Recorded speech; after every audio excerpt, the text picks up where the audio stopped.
let me revise the cell phone number because I just realized I gave you my desk phone number that forwards to my cell phone. So here's my actual mobile number. Okay. Sorry. Ready. 480. Okay. 253. 253. 0637. 0637. Let me repeat that. 480 253 0637. That's it. Excellent. Thank you, sir. Welcome.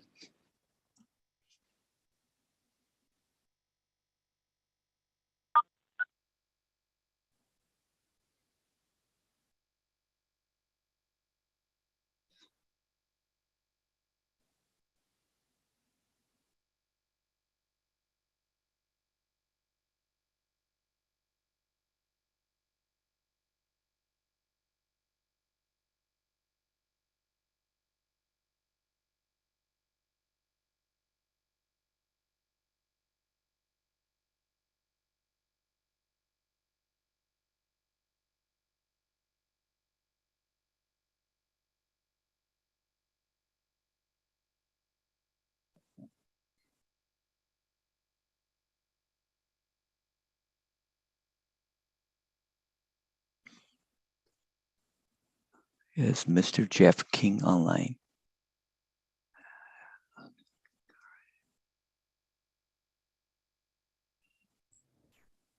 See him yet. Okay. He did just confirm like 5 minutes ago, Jeff. He would attend, right? Yeah. Wonderful. Just to let everybody know, we are live on YouTube right now.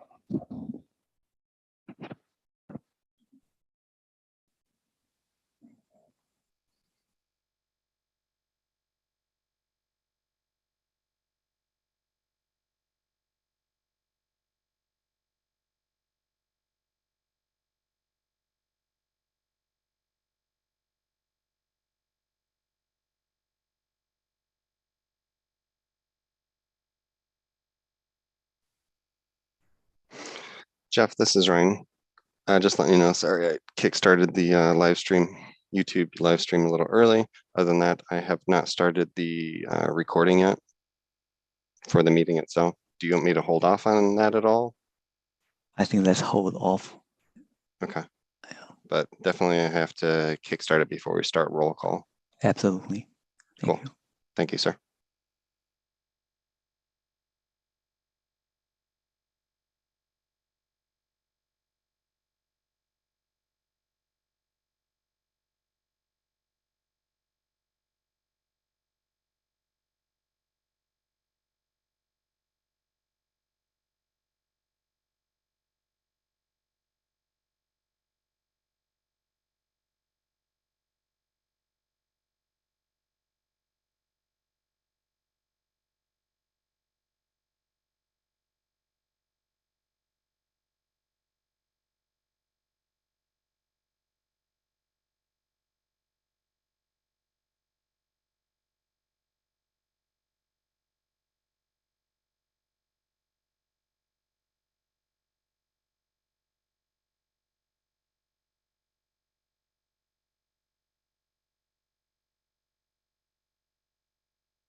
Good morning, everybody. I'm gonna give it one more minute, see if anybody else has come in.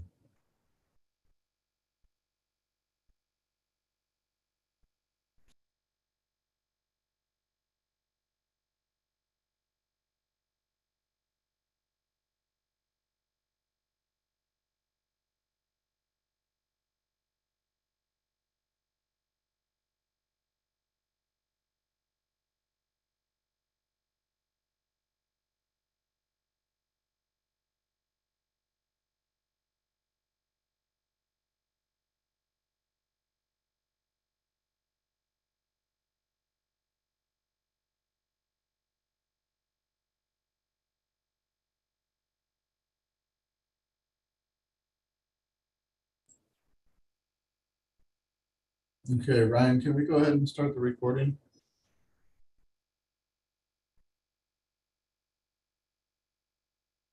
You're now recording. Thank you, Steve. Thank you. Good morning, everybody. I'm going to go ahead and get started on the April 6th ITS committee meeting. I'm going to go ahead and do roll call right now.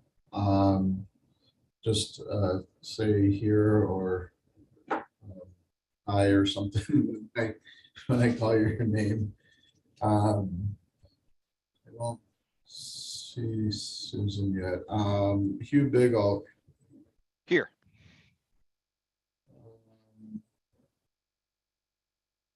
Trisha Boyer. Okay. Alyssa Dahl. Good morning, I'm here. Alan Galicia. Okay. Albert Garcia. Good morning. And actually, Sten, are you covering for Alan today?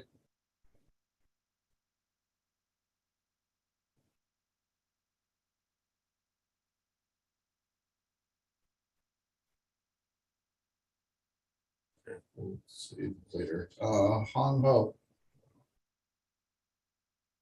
Good morning here. Thank you. Bruce Littleton. Yeah.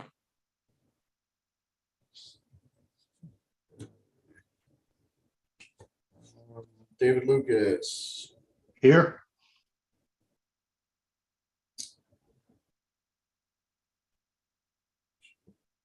Let's see.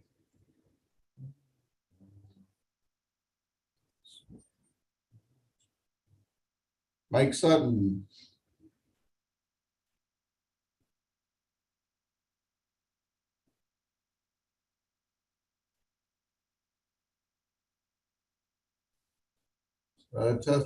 Tessa Wessel. Here. John Willett. Present. April Wire. Here. Marty Syke. Here. Oh, I see Trisha. Trisha, you joined us. Yes, I'm here.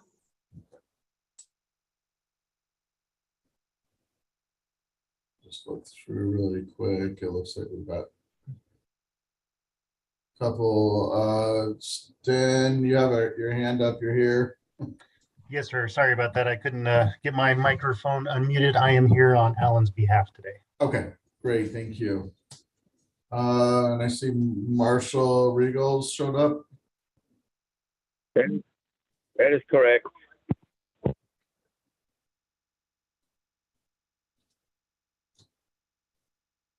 Okay. Are there any other members that I've missed this morning? Okay. We have quorum, so this meeting of the MAG ITS committee is called to order. Please mute your microphone to eliminate any feedback. You will have the opportunity to use the raise your hand icon to be recognized, at which time you can unmute your microphone to talk. When you begin speaking, please state your name and your organization. We'll move on to item number 2, call to the audience. Members of the public were asked to submit written comments related to this meeting through the MAG website. Comments may be sent at any time leading up to the meeting, but must be received at least 1 hour before the posted start time. This is the opportunity for members of the public to comment on items that fall under MAG jurisdictions, but are not on the agenda or are on the agenda for discussion and not for action. Omar, do we have any public comments? Thank you, Mr. Chair, members of the ITS committee. We received no comments on this item or any other item on the agenda. Okay, thank you, Omar. Okay, with that, we're gonna move on to approval of the minutes. Please take a few moments to review the minutes from the March 2nd meeting if you have not already.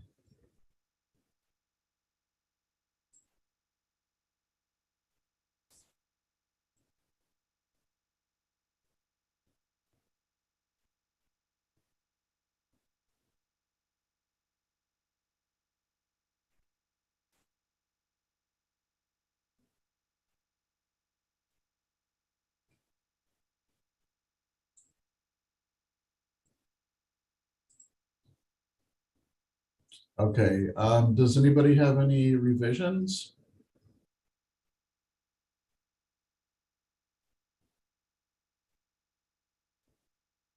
Okay, seeing no hands raised, could I have a motion to recommend approval of the meeting minutes of March 2nd, 2022? Well, it looks like we've got a motion from Bruce, and I'm not sure if David or Albert got to it first, but David's next on my list. So we have a second from David Lucas. So when I call your name, please indicate yay or nay. Hugh Biggle. Yay. Patricia Boyer. Yay. Alyssa Dahl. Yay. Sten Weber. Yay. Albert Garcia. Yay. Hong Ho. Yay. Bruce already made the motion. And David seconded. Marshall Regal.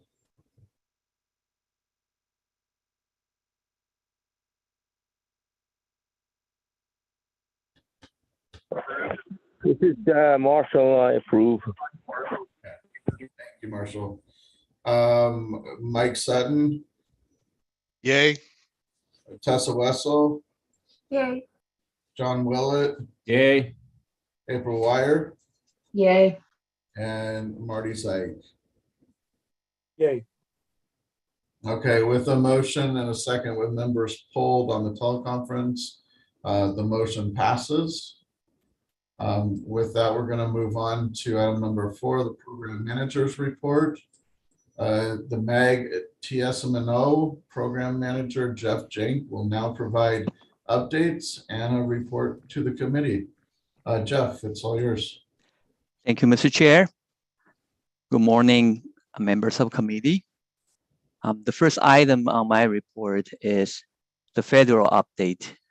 We're grateful that Mr. Jeff King of the local Federal Highway Division is able to provide this update. Jeff?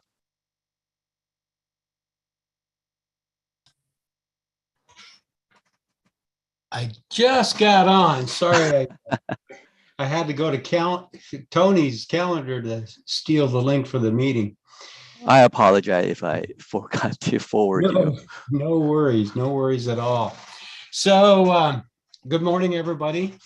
For my update today, as most of you know, I'm actually the safety specialist for the division. So I cheated and moved my first item up front because, as all of you know, safety is everybody's responsibility, regardless of what discipline you're in, and we all are involved in safety in one way or another. And recently, I think it was towards the end of January, they had just released a new training program. It's online through NHI. It's called Road Safety Fundamentals. It is actually about the total course is 12 hours. It's currently free.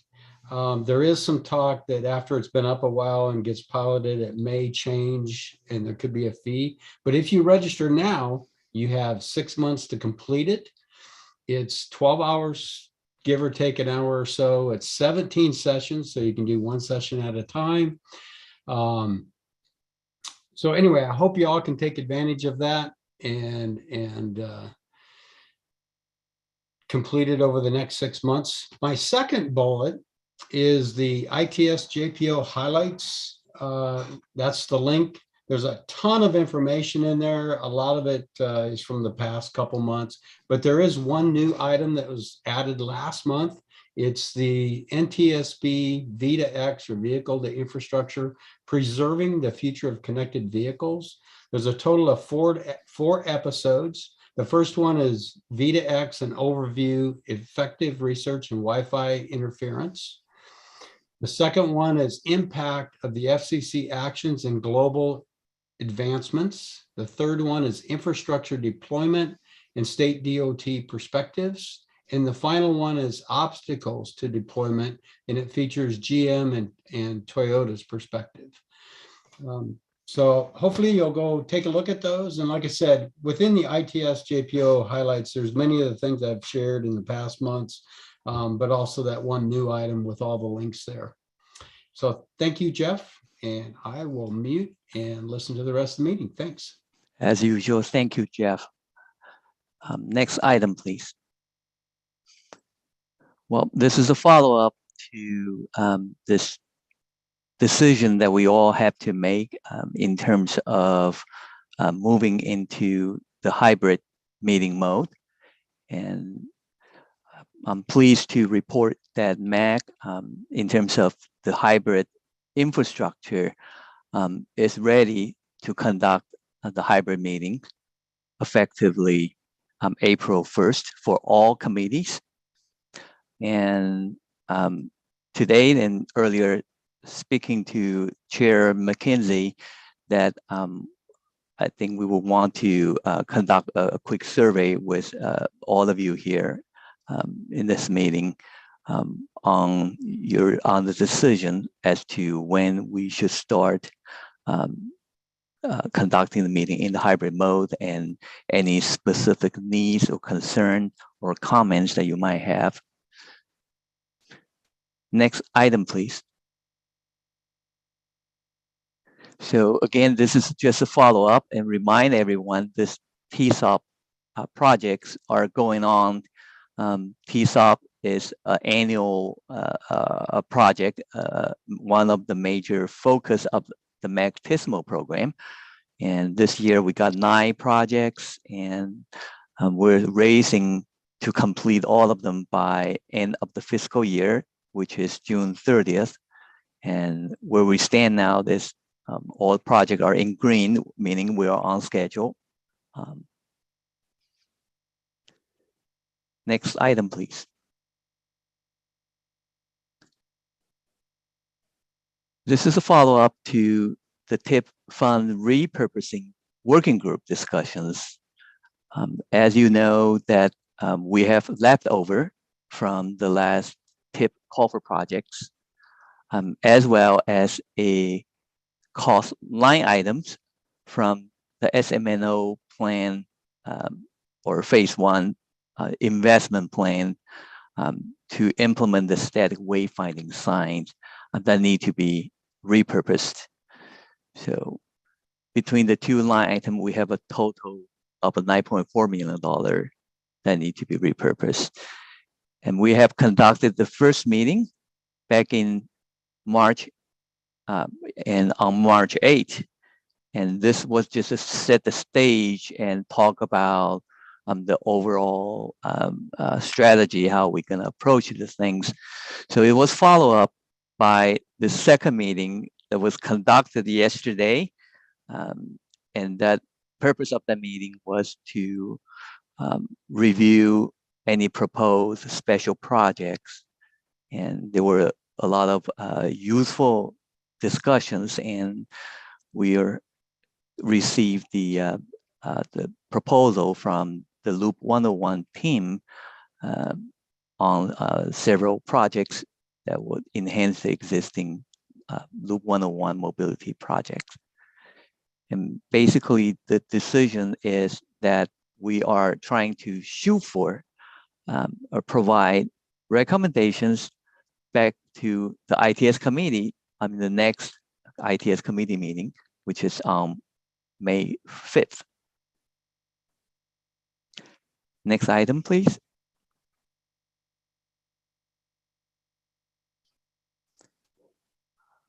MAC Regional ITS Inventory Study is one of the strategic emphasis for the TISMO program.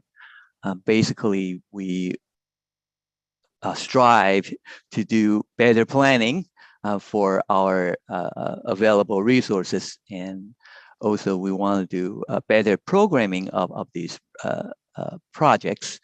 And to do that, we felt that we need to responsibly understand what we have in these regions. And so that's what prompted this study. And again, this is the study that will be followed by the actual implementations, which is to create this a database system and the whole mechanism to collect the regional ITS inventory informations. So the accomplishment of this study to date, there was a workshop conducted with the MAC staffs that are interested in these, potentially interested in these ITS data.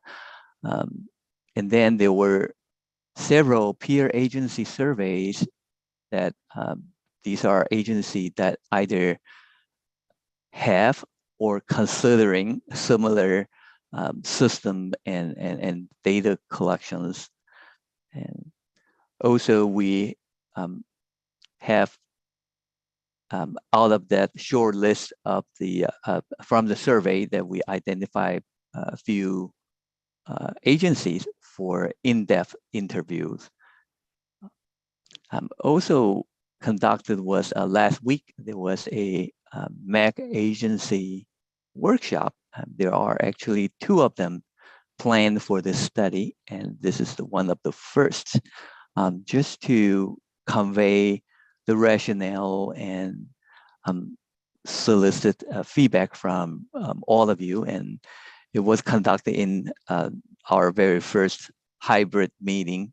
And I apologize that I did not use the extra large font when I called it this being a in-person meeting. So many of you got called in the last minute realizing that it wasn't a virtual.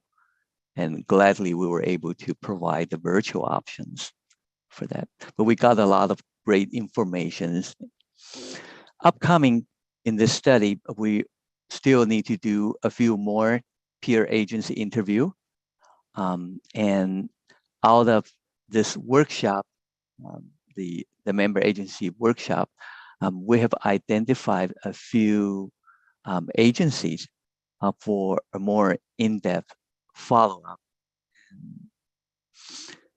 Also, there will be some project material developed based on the previous activities, and that will be circulated with the entire ITS committee for your review and feedback. Just to remind everyone, this study will complete by August of this year. Next slide, please. Another update to provide is the MAC Evp Working Group.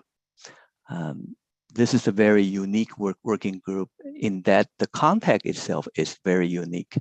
While it is part of the traffic signal operations, but the main user and the tenants of the system is really the fire departments.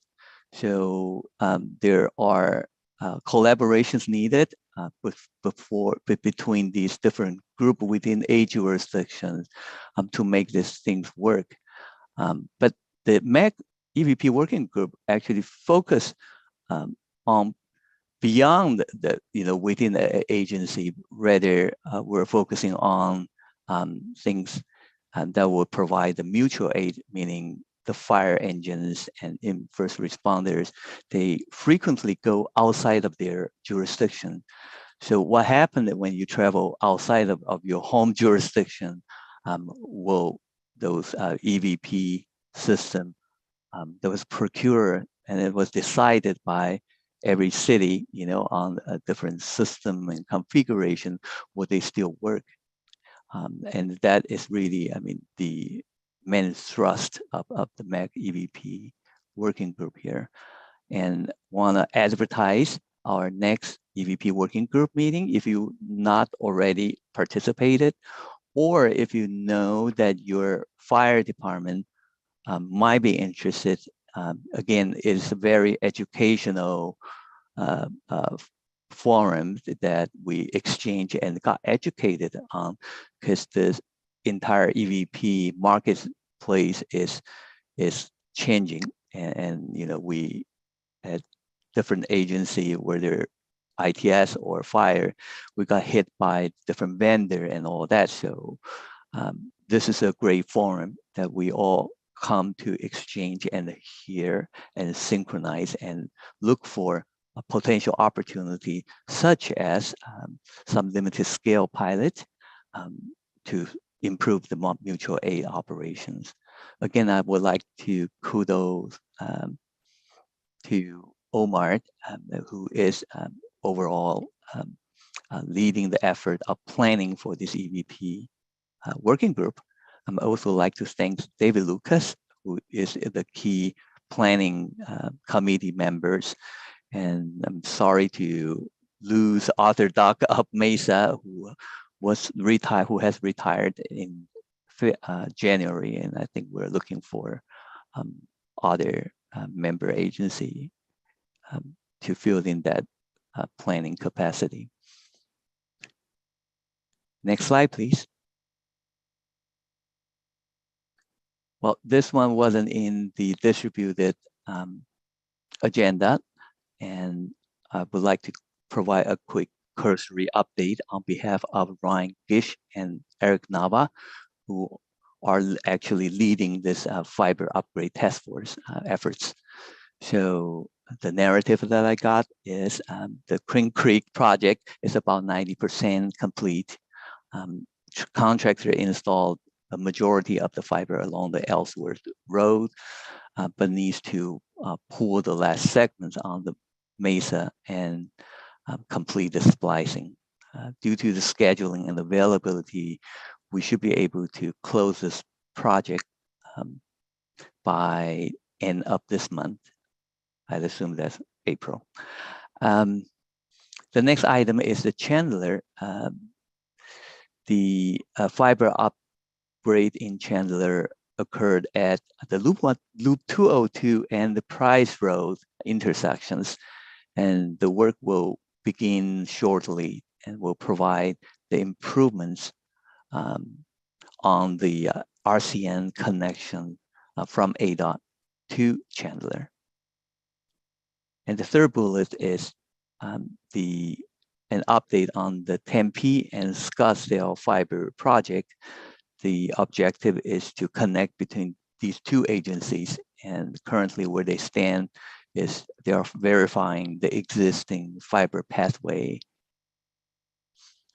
The final bullet is due to the supply chain issue, the task force has the foresight to preemptively procure the fiber for the future year projects.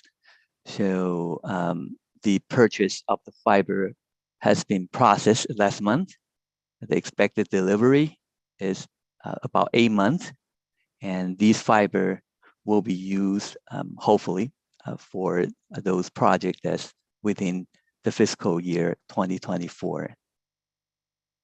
And I think this concluded my program manager's report. I would like to entertain any questions or comments that you might have.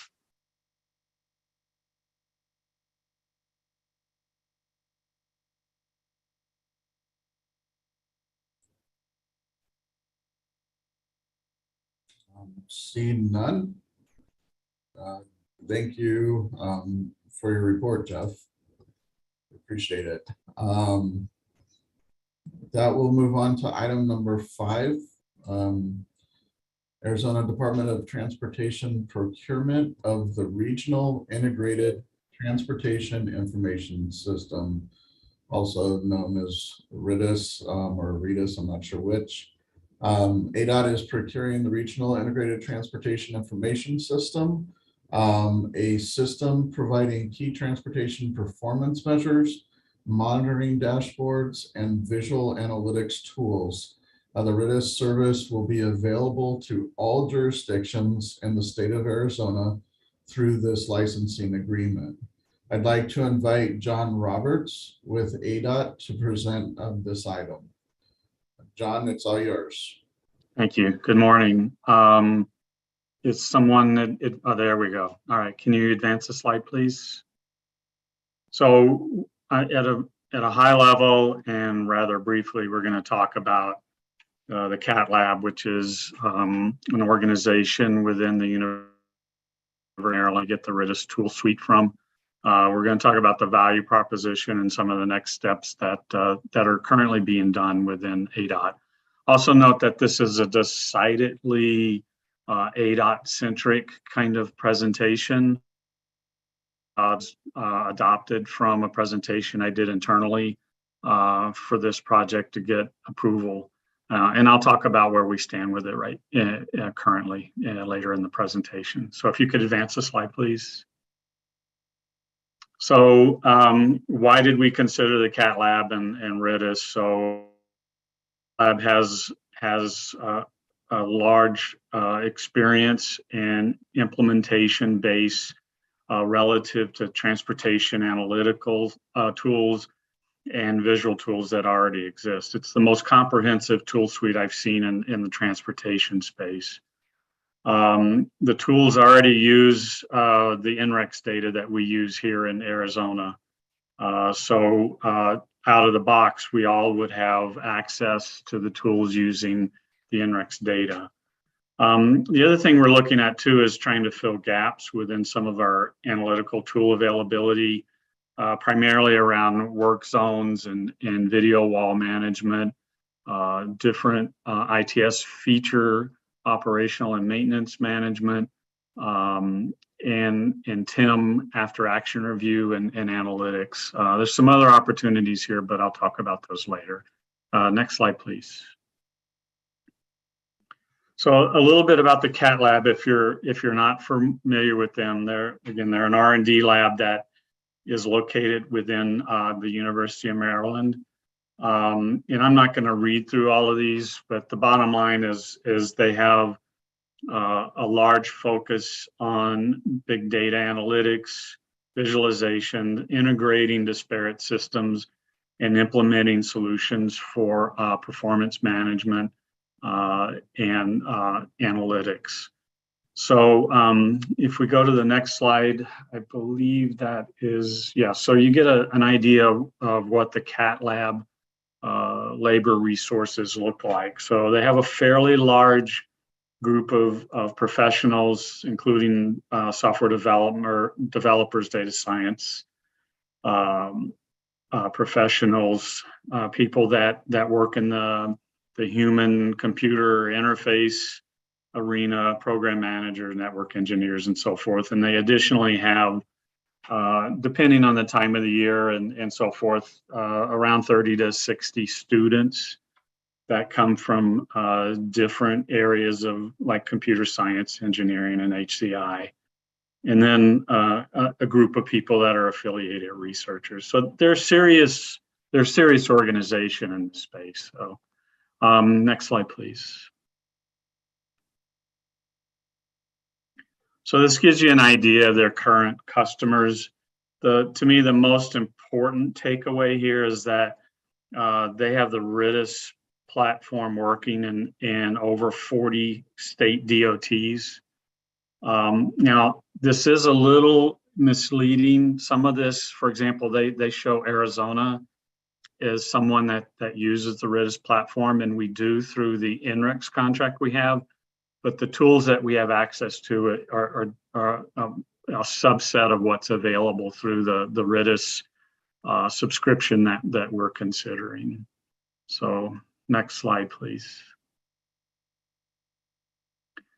And then this gives you an idea of the data sources. I realize the graphic in the lower part of the slide's a bit of an eye chart, but the bottom line is they intake a large number of data sources, integrate a large number of data sources, and it's, again, they cover the transportation space well. And you can see some of the examples here about CAD, CCTVs, DMSs, weather, crowdsourced data, audio communications, ITS sensors and device measurements, and even transit schedules and so forth.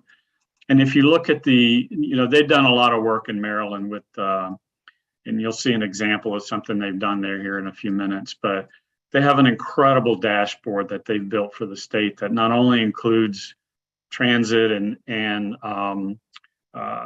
also just traffic on roadways, whether it's arterials or state highways, interstates, and so forth, but they also include air transportation and water transportation. So it's pretty impressive what they've done or what they can do. So next slide, please. So the other thing too is that's interesting to us is where they would like to go, and it's consistent with some of the things that we're certainly interested here in the state of Arizona. So some of it has to do with scenario analytics and planning, ingestion of data from our border cities. So since we not only border with other states, we also border with Mexico. So for the state, this is of interest to us. We're definitely interested in getting access to some of the OEM data from connected vehicles, and they have plans and intentions to do that as well. And then another thing that's very interesting to us is trying to reduce our dependence on sensor hardware implementation, because it's expensive to acquire and it's expensive to maintain. So these are areas that, again, are interesting to us here in the state, and I believe for all of us that are on this call right now. So next slide, please. So this has some animation, and again, this is something that again, it reflects a lot of what we do here within Arizona, but the idea is to identify where we would change some of our own internal development in the current performance management and performance measurement process. And the improvement, if we use RIDIS, is if you click through the performance, you'll see ultimately that we'll get rid of the development step for things that are around third-party data. Everything that we're doing, for example, with INRIX today, or if we decide to use Waze data, for example, as a complement, the Cat Lab already has those interfaces. Right now, we have to implement them ourselves. So anything that we've done for travel times or back a queue, HOV and general purpose lane comparisons and so forth, all of those are custom software solutions to ingest that data and use it. So this is something that helps us, and I believe would help others as well, is that you wouldn't have to be stuck with doing that kind of development. And if you click one more time, and that comment takes care of the comment on INRIX and Waze, and then one more time, please.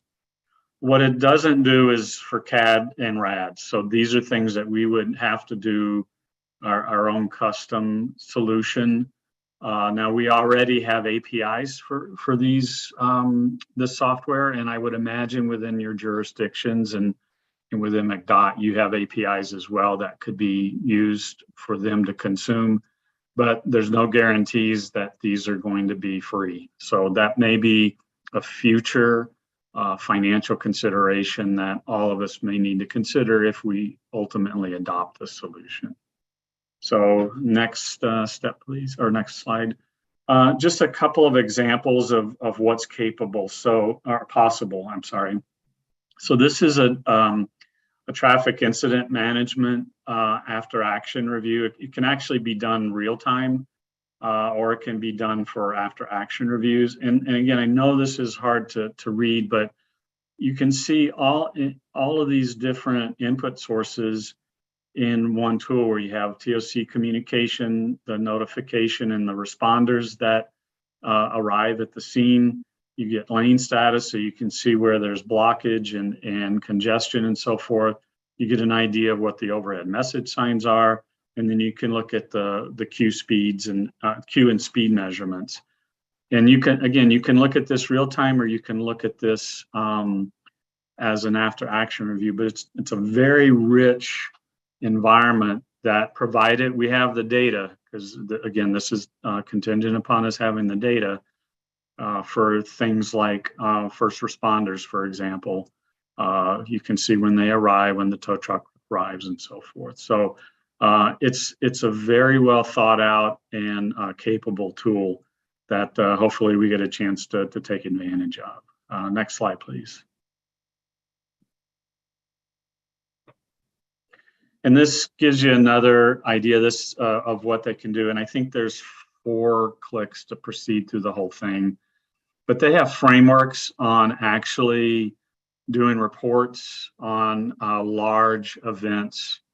And to a large degree, this is for government officials or senior leadership and so forth. But all of these, all this data is available through their interfaces. Again, assuming you have the data to provide for these tools, they have frameworks that can go through a very professional and organized approach to explaining what happened in a major event. I think this was a fire on a bridge, I believe, in Maryland or Virginia. And it goes through a lot of details what was happening on alternate routes, the flow diagrams, the speed diagrams, user delay costs, and so forth. So it's very comprehensive. And again, it's something that I think a lot of our PIOs or communications departments could really leverage and would be value added for them. Next slide, please. And then you can create your own video wall too, which is interesting to us because today our video wall primarily consists of CCTV cameras. So we want to make this a little more interactive and more data and information about what's going on in the system without just looking at a camera. So this is something that's interesting to us. For those of you that may have your own video walls, this would be something that you could configure for your own needs as well. Next slide, please. Work zones, this is another area where we don't really have a great set of tools to analyze our work zones, either in real time or after the fact. So there's some tools that are available that we're certainly interested in, and especially advancing our smart work zone technology, and seeing the effects and benefits of what we're doing in those areas. So next slide, please. So, and this to a large degree just goes through the financials. I'm not going to spend much time on it, but when we were looking at doing anything that was alternative to acquiring Riddis, this was ultimately the cost breakdown that we came up with. So trying to hire consultants or doing it on our own and so forth, we see a break even for that in about 1.5 years. The other thing too is there is, and I think I'll mention it a little bit later too, but there is a progression to this. I mean, this is not just a static set of tools. You buy it and it never progresses. We as members of and stakeholders in Riddis have a voice into what they do next and what their roadmap looks like. So this is a moving target of improvement. Next slide, please.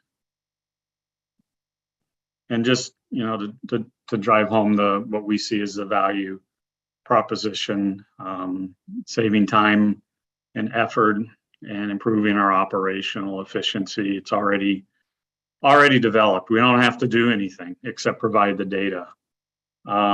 We have some gaps that we can fill. So any of us who already have some solutions that we work with in our agencies, I mean, this can fill the gap. It doesn't have to be a lift and replace. It's also available to multiple agencies in Arizona, and that's why I'm talking to this committee today, because there's an opportunity for all of us to share in this tool set. So next slide, please. And then there's some other things around regional statewide standards for traffic management and analytical tools, especially in the area of integrated corridor management. I actually have a tool that's called Connect, if I remember the name correctly, where when there's a major incident that occurs in our region, all of the stakeholders from all the different jurisdictions can connect through this tool and communicate about what's going on. You can get representative traffic data and information about first responders and so forth. So that looks to me like it's an interesting consideration for what we're doing in ICM. I already mentioned the second bullet. And then there's other potential here for weather operations, planning, safety, our enforcement compliance division. I mean, anything you can essentially think of around transportation, they seem to have a solution for it. I did not break down everything in detail, but please go to their website and you can see a lot more detail there about what's available. So I think the next slide, if you can go to that slide, is our next step. So we've already presented the solution internally.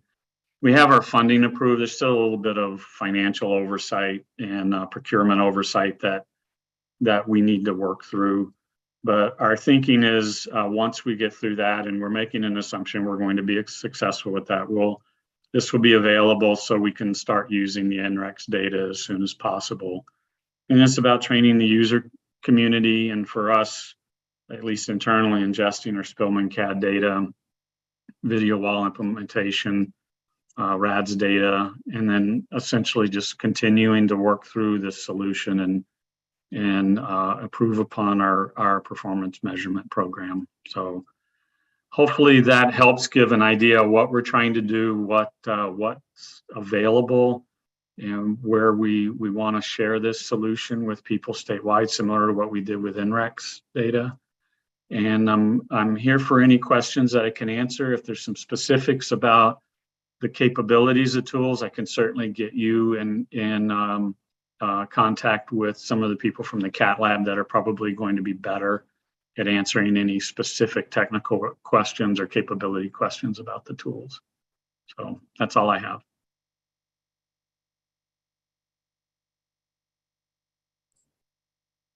You have a question? Yes. Thank you, Steve. Thanks, John, for all the information, sharing this great information. Is it possible, what effort are you going to take for us, like a local agency, to test the software and to see maybe a demo and about, like you mentioned, the capability of the software? So you can always contact the CAT lab and let them know that you're interested in seeing a demo and talk to them about some of the details. They'll be happy to do a presentation. With regards to within the scope of this project and how we're rolling it out, that is, we expect to have training that's available to all of the stakeholders. There may have to be some limitations to the number of people that attend, but that would have to be ultimately sorted out. And it may have to be done in more than one training session. So everyone should have access to that training. With regards to access and using the tools yourself, we actually got temporary access through the CAT lab to do some of our own evaluation. Again, that would be a direct request that you would have to work through the CAT lab on to do that yourself. Otherwise, once it's acquired and available, you'll get access in a very similar manner that you have access to the NREX solution today. You'll have a URL to go and make selections around at very least, at least the NREX data that we have here in the state. So hopefully, Hong, that answered your question. So John, sounds like ADOT is planning to have a statewide site license so that other local agency can also use the software. And that sounds like also the software need to access to a lot of sensors to grab a lot of those real-time information. Is that something every agency set up by themselves? So that's something that we'll have to discuss, I think, amongst the members here in the state and with the CAT lab. Our expectation is that, again, out of the box, it'll have NREX data and any of the third-party, excuse me, data that is available through subscription, or, for example, Waze is you have to sign a data user agreement and so forth. Those are essentially available, I'll say, for free in quotes. Anything that's custom to your own agency or for ADOT, for example, that is something that I expect we'll have to work through on a case-by-case basis. So if you've got some, for example, FMS capability and our own incident management system data, we expect to have that available. But I also understand that your jurisdiction may not be represented by that. So again, my expectation is that's a discussion that you may have to have directly with the CAT lab on. Okay, thank you. You're welcome.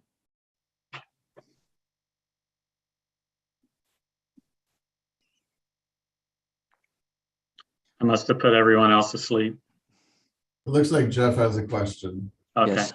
Well, I'm going to start with a remark. Well, I would like to thank ADOT, especially John. I know last year sometime, you told me that you're proceeding with this CAT lab, procurements, and that the license agreement would allow the local agency also leverage or access that service. So I want to thank ADOT for doing this. I mean, this is yet another similar procurement after INRIX that I want to let you know that many of us benefit from being able to use the INRIX data that the ADOT procured for many of our projects, for our evaluation as such. So I'm very grateful that ADOT would do this.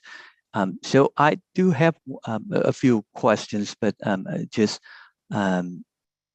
realizing that, there are some basic provisions seem to be the kind of default data that they provide are the INRIX for the travel time and the Waze for the events. And then they allow you to ingest your own local events. And so you have the Spielman CAT data. May I ask, is that the DPS Spielman CAT or is the TOC side of Spielman? No, it's the TOC side. So Okay. access to the DPS data is not a technology issue. It's more of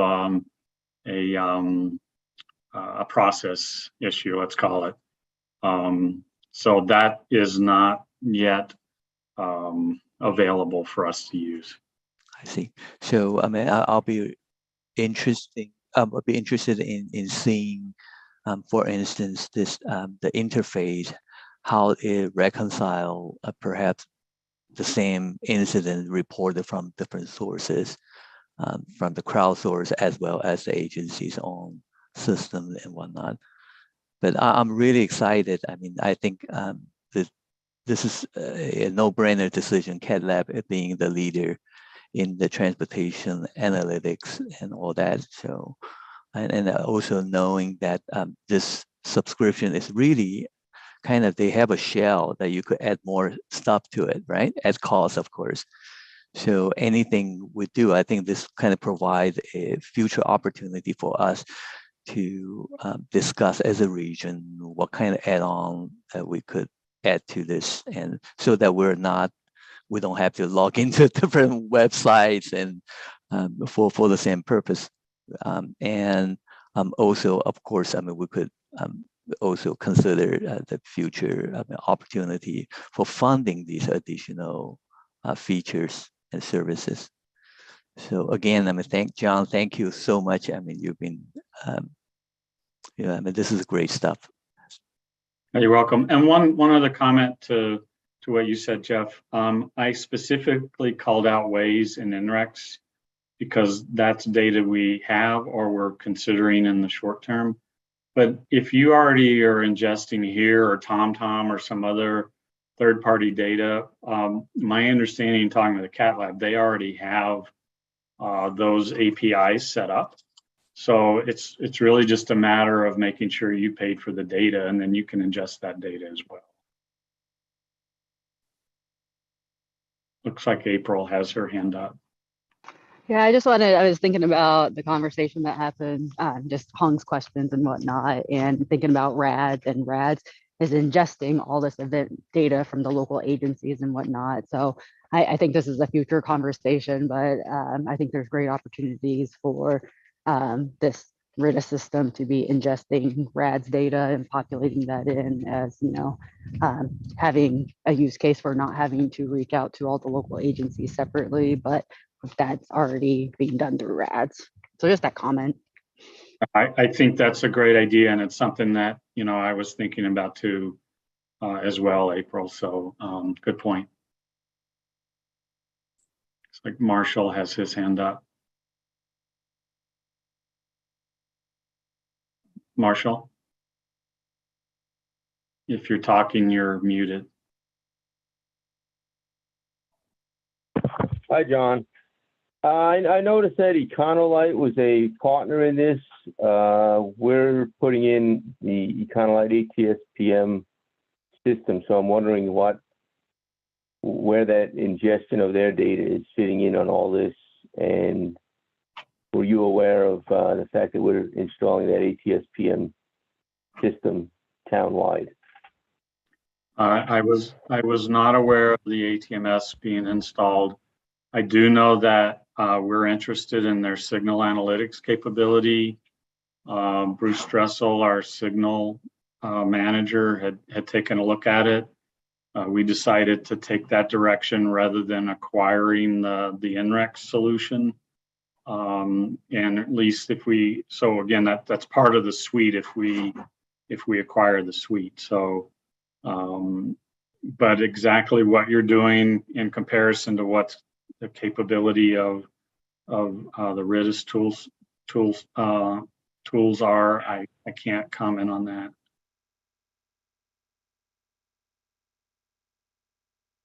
Okay, I'll talk to Econolite and see what they know about the RITIS program and how they're a partner in that, since it was shown on the slide.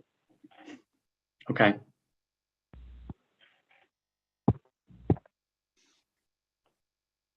John, I have another question.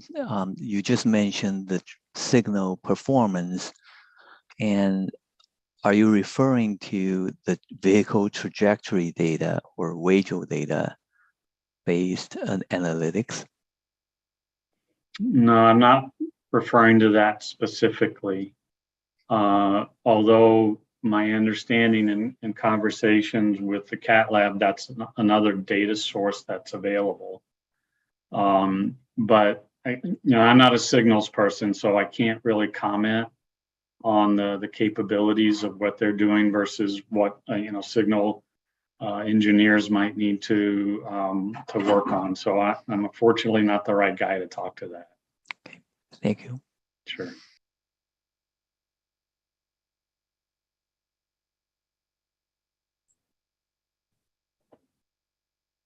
Okay, John. Well, thank you so much for your time and your presentation. And I think, Marshall, you still have your hand up, but I'm guessing you don't have another question right now. Okay. Once again, thanks, John. And we'll go ahead and move on to the next item. So the FY 2023 TSOP call for projects. The traffic signal optimization program will be issuing a call for projects for FY 2023.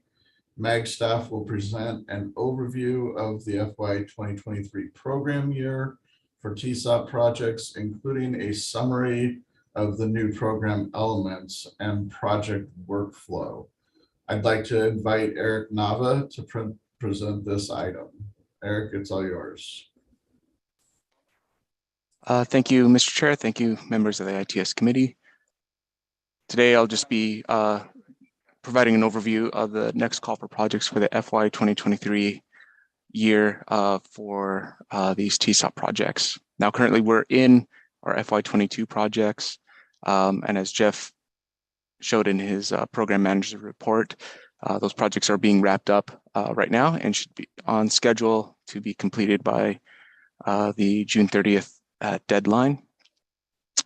So this will be for the next set of projects. So just going to provide a little bit of overview in terms of what the call for projects is going to be looking like. So similar to last year, there is a $500,000 program budget available for the next round of projects. We are capping the projects at $80,000 per project application.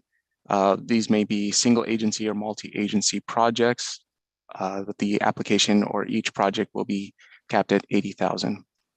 Now, in terms of budgeting for each individual project application, I'll go over a little bit on the project types as well, including some of the changes that we've made. I previously reported on this back in February committee meeting and discussing a little bit about the revisions of the scope of work and things like that. So I'll provide a little bit of update on that as well. The FY23 projects, in the application, the applicant will be able to identify which project period they would like their project to be completed. So there's a fall 2022. So those projects typically will run August, September of this year through January. Typically, we'd like the implementation completed before the holidays or between Thanksgiving, Christmas, but really that's as soon as we possibly can. But we'll allow the projects to be wrapped up in terms of the project reporting in January of 23. The spring project period will be from January to June of 2023. So the applicant will be able to select which season they would like their project to take place. Now, there are 3 project types, and again, as previously mentioned, we will we went over what those 3 project types will be in the application or in this year's program.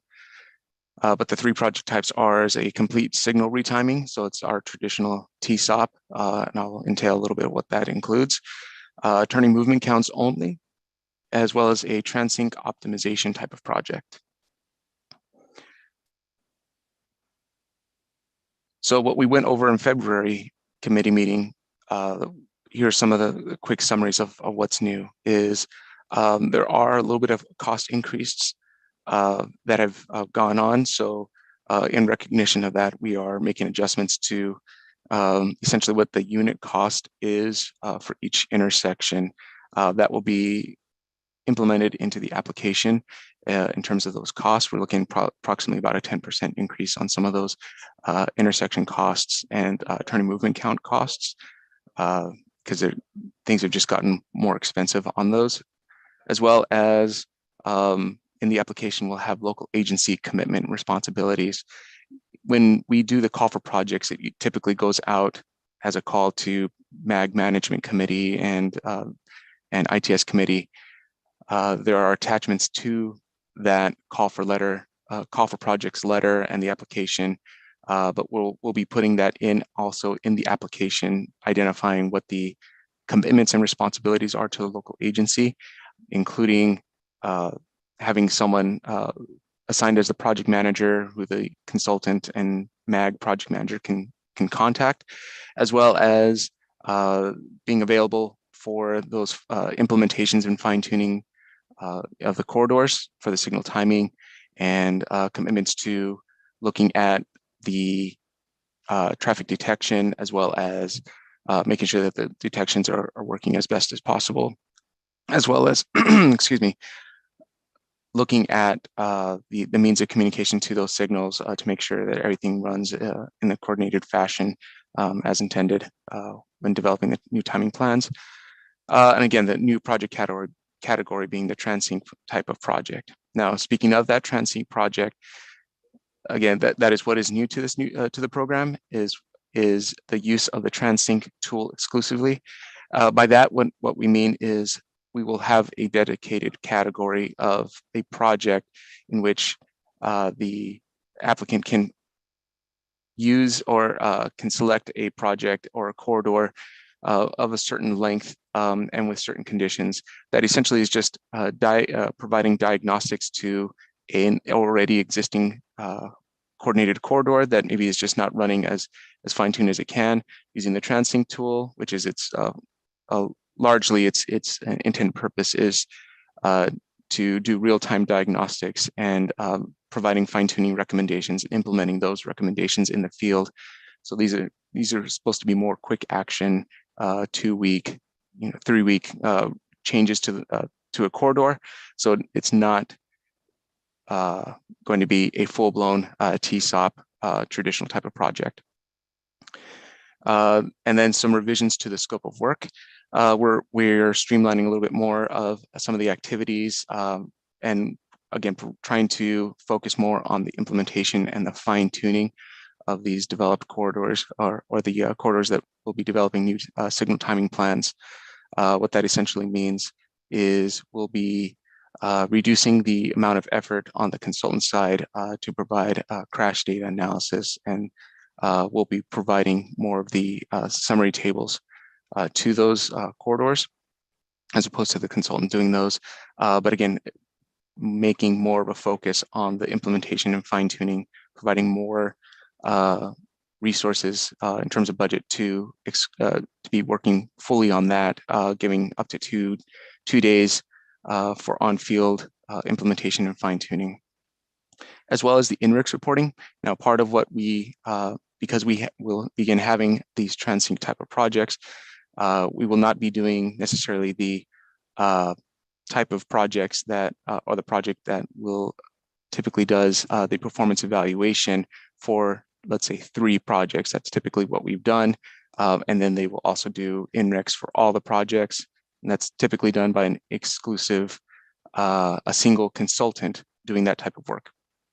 As part of the revision of the scope of work, the INRIX reporting will be done within each individual project. So the consultant will be responsible for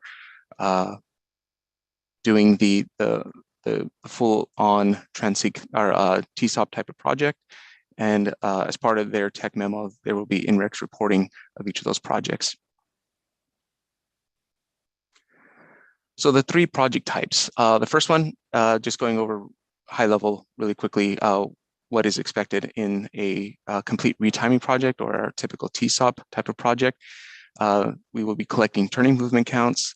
There will be a complete field review. Typically, the consultant will go out there and drive the corridor and take measurements based on the policies of the agencies, if available, for pedestrian clearances, all red clearances, all the clearance type of intervals that need to be calculated based on agency policies, and field review recommendations, meaning if there's something out there in the field that is recommended in terms of detection or CCTV, any type of ITS related type of recommendations, that information will be is included in that field review.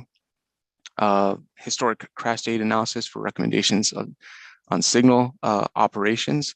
Again, we provide 5 years worth of crash data to the consultant, and as previously mentioned, it'll be more summary tables already developed for the consultant to consume, and that also helps in the field review to look at. Again, this is not a full-blown road safety assessment. This is just looking at crash data trends for particular movements and crash types that should be recognized and looked at in the field reviews to make any recommendations that may be remedied by the signal timing.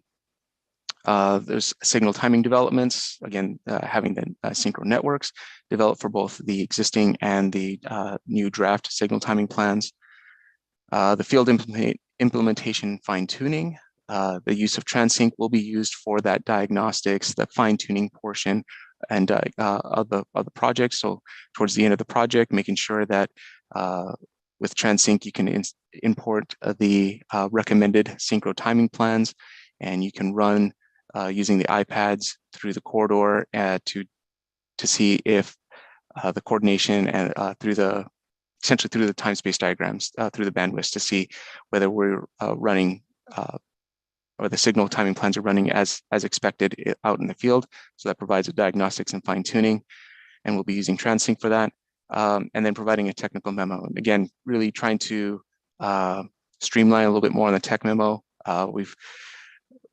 The tech memos have become a little bit cumbersome and giving a lot more information that is really intended for this type of project. So we're providing more of summaries on a signal timing development. A lot of the field reviews, crash data analysis, all that stuff will just be more of just appendices to the tech memo, and not explicitly written out as in terms of the report, but we will be including those INRIX reporting of the evaluations for the new signal timing plans along the project corridors. For project type 2, this one has not changed. We do in the application, there is a turning movement count type of project, and as the name says, it's collecting turning movement counts for the agency.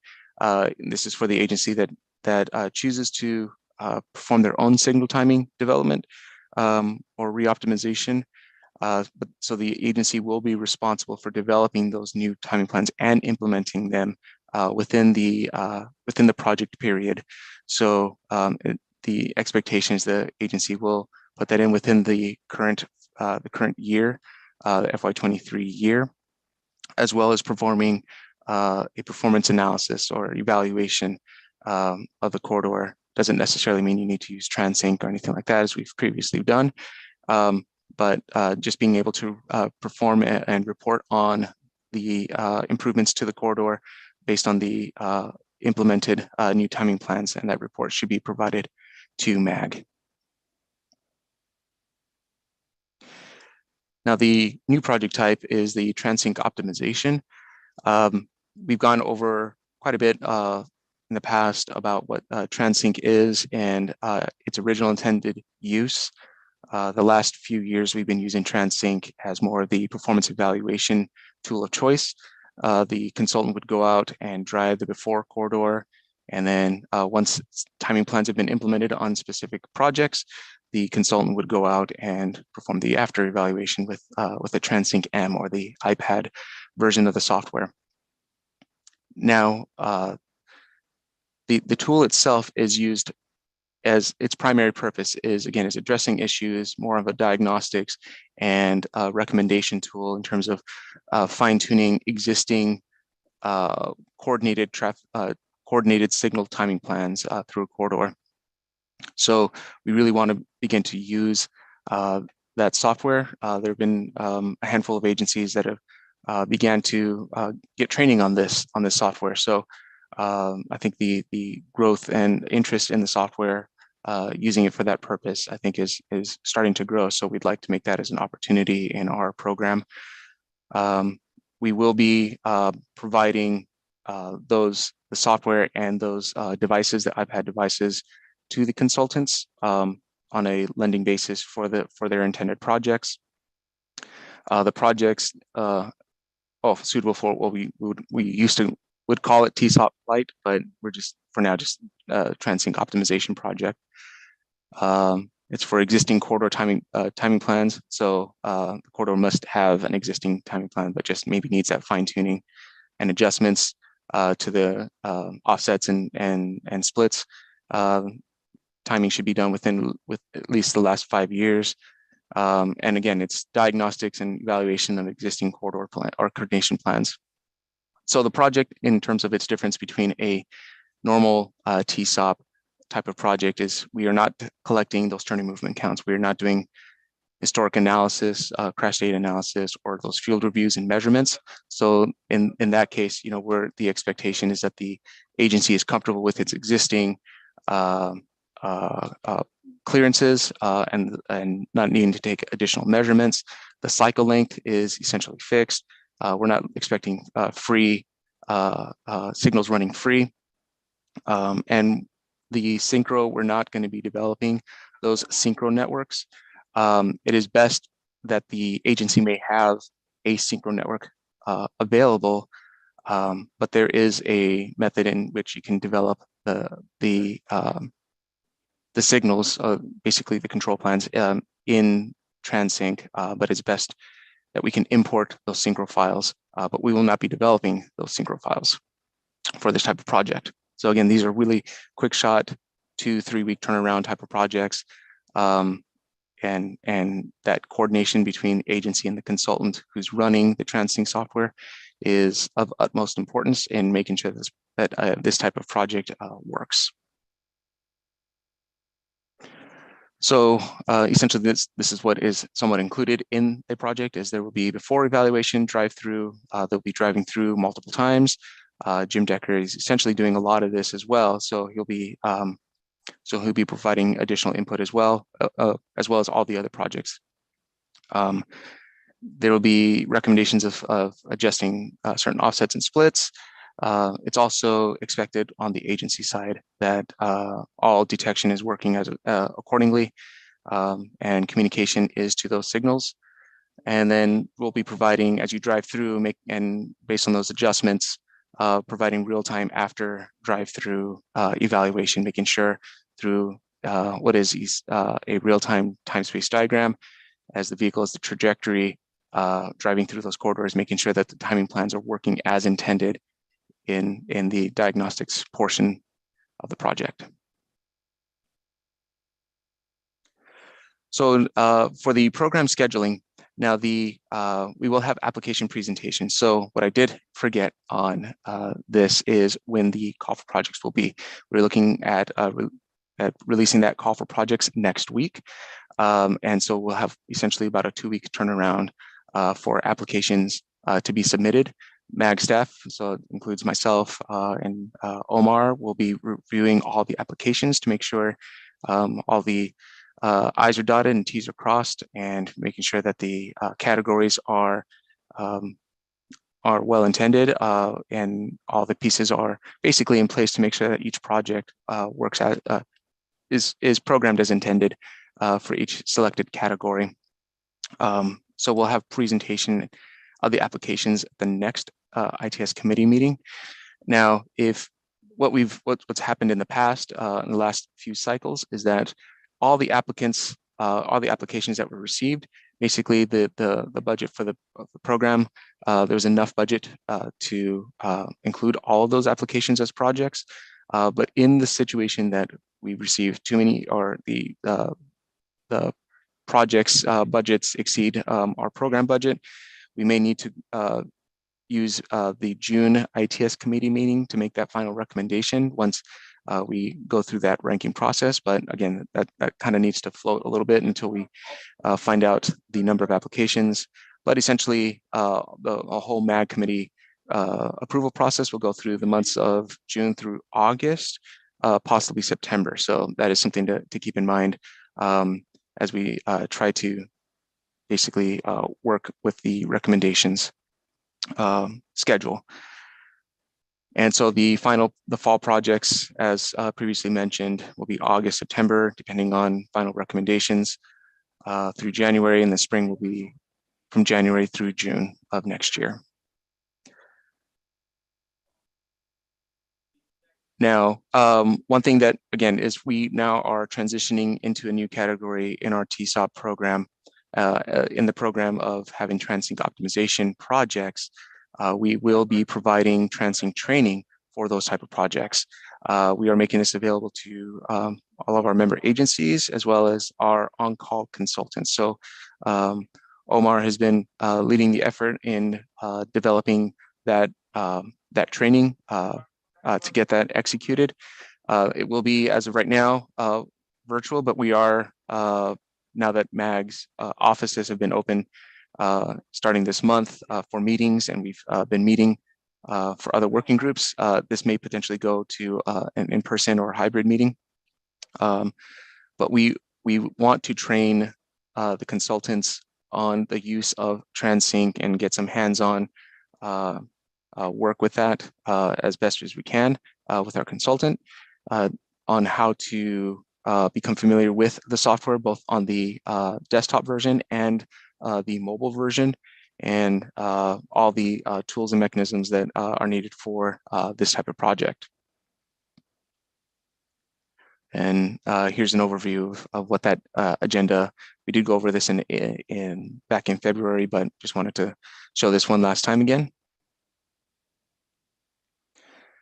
We are also having our synchro training. So again, Omar is leading all the training efforts and getting those off the ground. So we are providing this synchro training to our MAG member agencies. So this will include anybody on the ITS committee and any other MAG member agencies. And so we're running this type of training a little bit differently this cycle. We will be having a consultant that will be running the training this year. So we'll provide that information at a later date on when that will happen. So here's some links that are still active. If you're interested in the trainings, the upcoming trainings, so here's a link to check that out. We'll be uploading these PowerPoint presentations to our ITS committee webpage to gain access, or you can contact myself or Omar. Especially on the trainings, you can contact Omar, but I'm also available for that information. And that concludes my presentation, and be happy to answer any questions.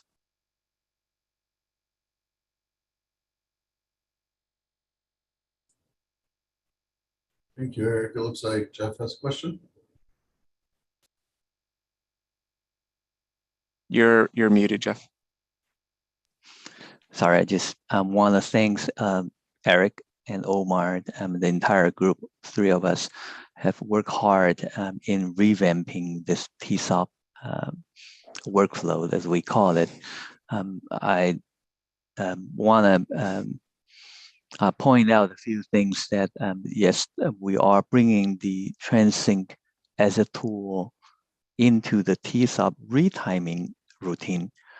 And that means it will be a requirement for all the consultants to be familiar with, not just those in that previous trial run that we had, where we only use TransSync for evaluation project. So that is one major shift. Another thing is that I think I've heard some questions on, of course, those are not people handling the traffic signal day to day, asking about, there was synchro and then here come TransSync. I think these two are complementary to each other. Synchro, it does the corridor-wise optimization, allow you to play with based on your the TMC, the turning moment counts. It try to minimize the total delay for the entire corridor, and you could try it out the different cycle length and such. And TransSync, to its strength, is really a offset refiner, meaning your ultimate goal is to make a good progression along your corridor.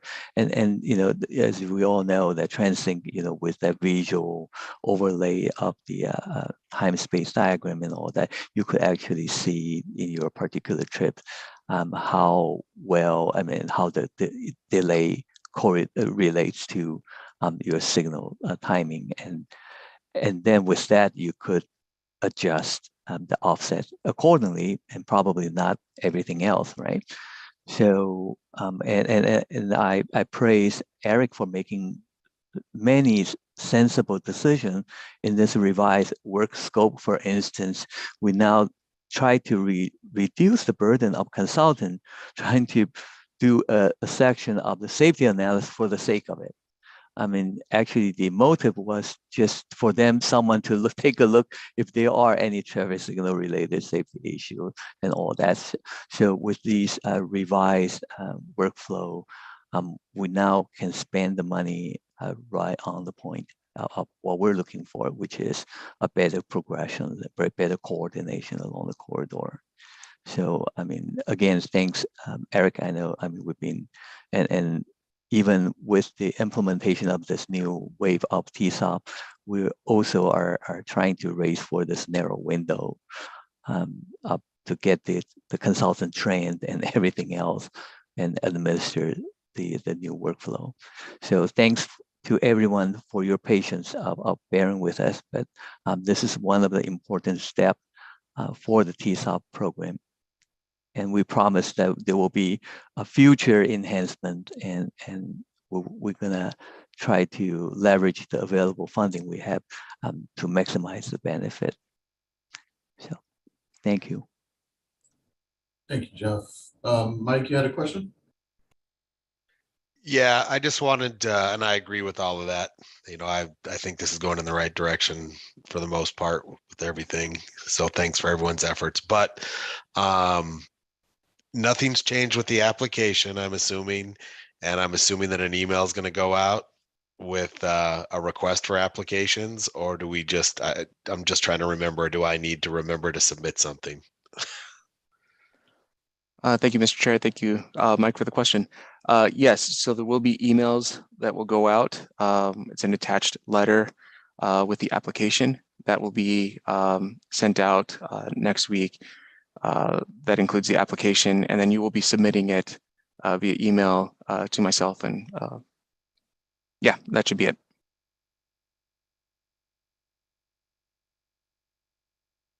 Thank you. It's perfect.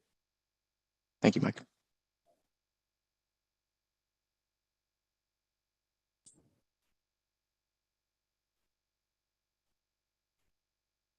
I believe there's a question from Mr. Littleton. Eric, thanks. Just to be sure, you're going to put it out a week from now, but that'll be for both periods. Will we be specifying whether we want the fall or spring, or that'll be just the way it's scheduled out? Thank you for the question. Yes, you can provide that preference of which season, the spring or the fall, that you would like your project to be in. But we may need to come back to you in terms of trying to balance that out, depending upon the number of applications and the seasons that were selected. But for the most part, we'll be able to go with whichever season was selected. It worked out pretty well last cycle, so we expect it to kind of work very similarly.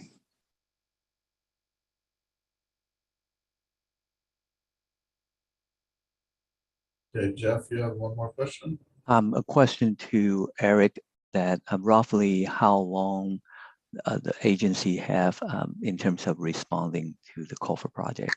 I know in the previous run, we had some very short views. Yeah, I think last cycle we ended up having about a week turnaround. So, you know, being the gracious person that I am, it's going to be 2 weeks. No, yeah, so it is still another quick turnaround, but we're looking at a 2-week in order to make sure that we can have appropriate time to review and get enough review time to meet our deadline of having the list up available for review at the May committee meeting. It's still a very short time window, but it's more gracious, double gracious. So I want to bring to the committee's attention, I mean, one of the major changes is a new type of project. You know, there are typical, you know, TSOP, as we all know, and PMC collection only, and then this TransSync only project. I just want to reiterate what Eric said and also share the rationale why we think that there's this new category, that we know that a comprehensive way would be take a look at every aspect of the corridor, right? So that's rightfully just the typical TSOP project. But we also believe that there are some corridors that are running generally okay, but with possibly need just to refine the offsets and do some minor tweak. And that's, I believe that's where the TransSync only type of project is for, right? And meaning it does not entail the full whole 9 yard review everything and all that. I mean, we're really focusing on using TransSync as a tool, use it to identify where the offsets might be off and do those tweak. And so it's of a lesser extent to the typical TSOP type of project.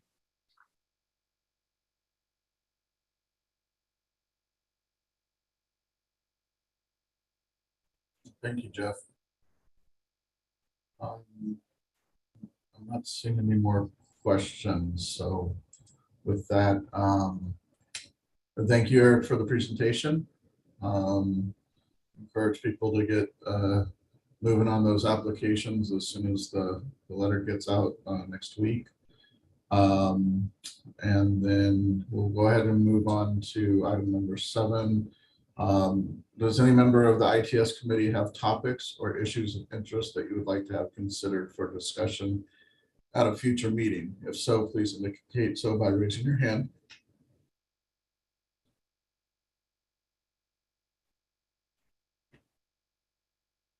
Seeing none, we'll move on. Before I ask for the comments from the ITS committee members, I would like to kind of do an informal poll to the best of this ability, talking about Jeff's mention of the hybrid meeting. It's really an opportunity for in-person meeting again, and for those who maybe don't feel comfortable with in-person meetings, or you really like the video methods, Meg's done a great job of making it so that we can do a hybrid meeting and meet back in person again. I guess what I'd like to just throw out and maybe conduct it this way is, is there anybody that would be opposed to holding the May meeting as with the hybrid option, meaning you can either do the video conference or you can show up down at MAG again and actually see real people in person. So I'll just throw that out. If there's anybody that would be opposed to that, please you can just do a raise your hand, and we'll start with that.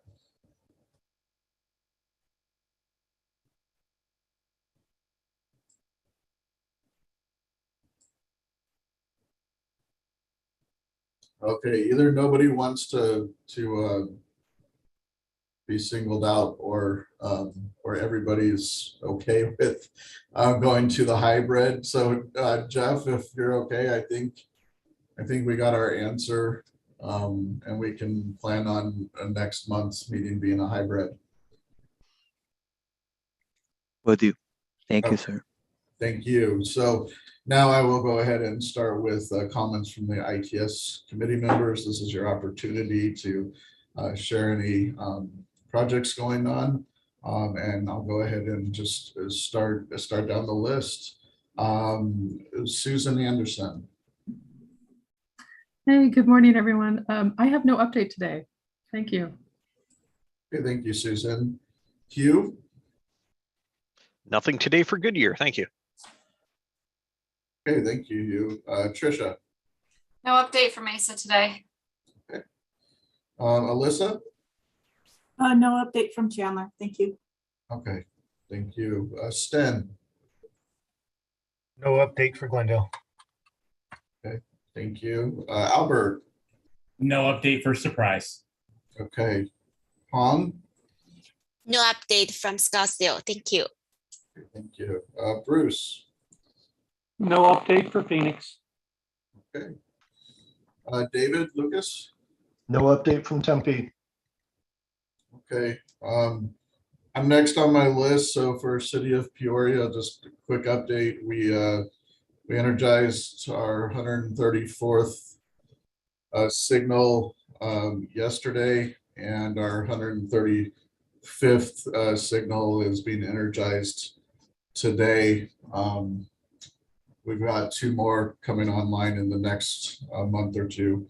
Both those new ones will be right within the Olive Corridor, which is currently adaptive. So we were able to procure the same adaptive system. So those 2 intersections, when they come online, will get integrated into the Olive Avenue adaptive program. So with that, I'll move on. Marshall? No update. Okay, thank you, Marshall. Ward? No updates here. Okay, Mike?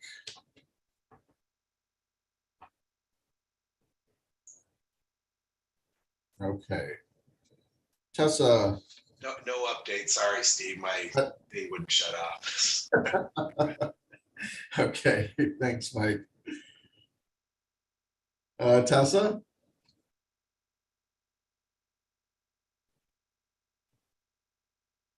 Okay, we may have lost Tessa. John Willett?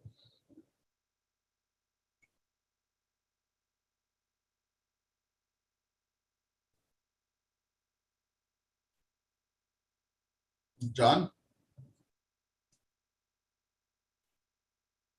Okay, April. No update today. Okay, Marty. Nothing from Valley Metro this month. Okay. Well, thank you all. I think with that, just a reminder, the next meeting of the Intelligent Transportation Committee will be held at 10 a.m. on Wednesday, May 4th, 2022. And I'm making the announcement right now. It will be via hybrid. So hope to see a bunch of you, if not all of you, in person next month. And with that, we will adjourn the meeting. Thank you all. Thanks, everyone. Thanks all.